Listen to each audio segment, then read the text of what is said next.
walaupun hujan harus kita semangat.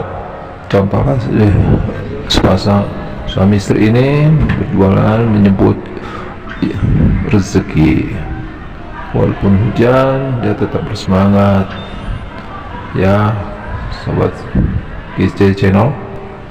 Marilah kita doakan agar kita sehat, panjang umur, banyak rezeki, berkah dalam kehidupan. Amin amin ya robbal alamin.